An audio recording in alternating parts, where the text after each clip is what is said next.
Dan kini untuk mengetahui bagaimana pengaruh banjir terhadap distribusi barang di ibu kota, kini kita sudah terhubung dengan Wakil Ketua Asosiasi Logistik dan Forwarder Indonesia, ada Pak Mahendra Rianto di sana. Pak Mahendra, halo, selamat sore. Selamat sore, apa kabar? Kabar baik, tapi tampaknya ibu kota tidak terlalu baik ya Pak, karena banjir tampaknya di sebagian wilayah. Dan kita ingin mengetahui Pak Mahendra bahwa banjir itu sebenarnya sudah langganan di ibu kota dan mungkin sudah ada antisipasinya. Tapi kali ini seperti apa Anda melihat kerugian paling dialami untuk distribusi logistik dan barang pada banjir yang terjadi hari ini, Pak?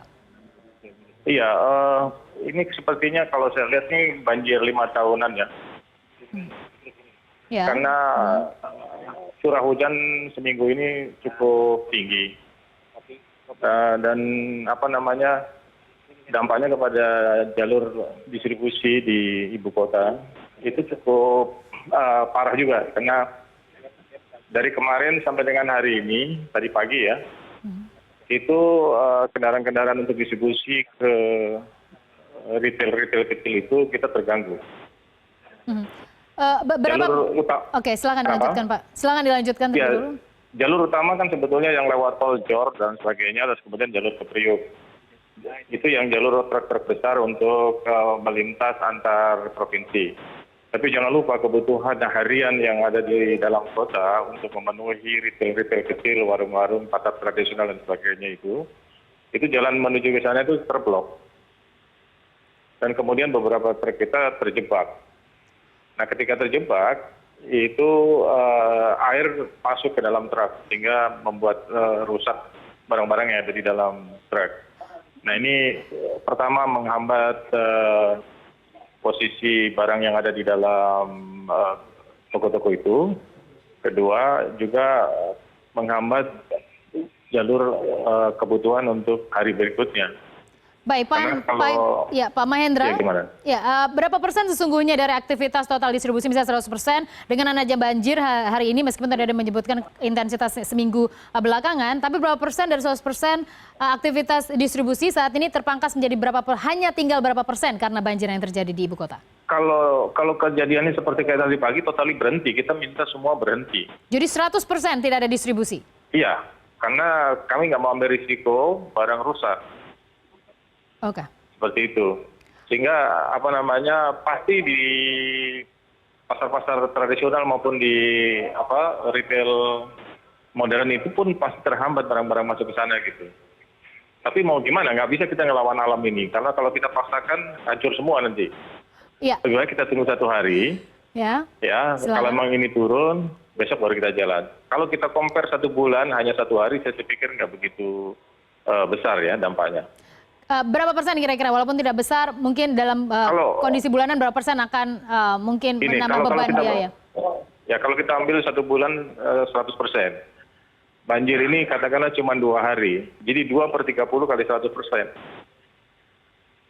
Jadi nggak begitu besar. Cuma tinggal masing-masing pasar tradisional dan toko-toko retail modern itu, biasanya dia punya stok sampai kadang-kadang 3 hari. Ada yang cuma sehari. Nah, yang cuma sehari stok di dalam tokonya dia akan masalah. Tapi saya pikir nggak gitu besar lah. Baik, Pak Mahendra, berapa besar ini akan menambah ongkos ataupun beban bagi para pelaku usaha distribusi logistik?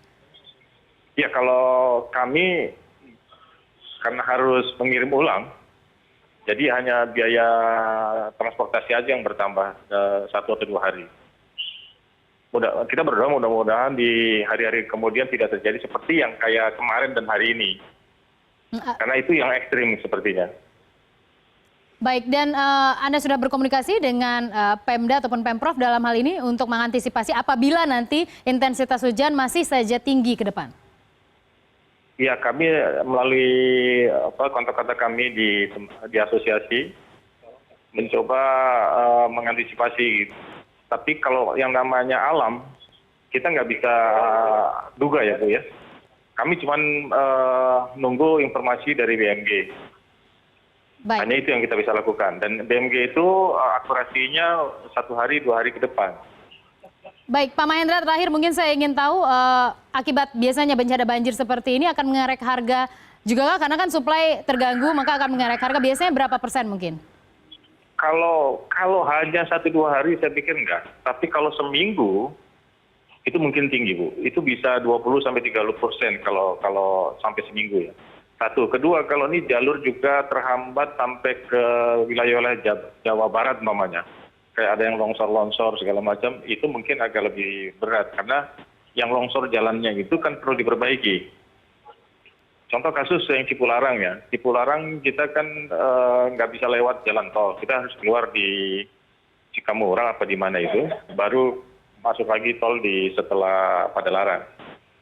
Itu menghambat itu.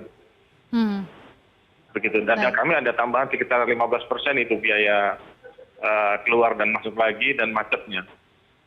Baik, Pak Mahendra, semoga saja ini intensitas hujan berhenti hari ini sehingga jalur supply distribusi juga bisa normal seperti semula sehingga tidak perlu mengerek harga karena nanti saya mahal juga beli barang-barang ya Pak ya. Kalau naik 20-30%. Kami berharap begitu. Ya. Baik, terima kasih. Begitu, supaya kita jangan jadi kambing hitam gitu. Baik, terima kasih Pak Mahendra Rianto, Ketua Asosiasi Logistik dan Forwarder Indonesia sudah bergabung di CNN Indonesia Business sore hari ini.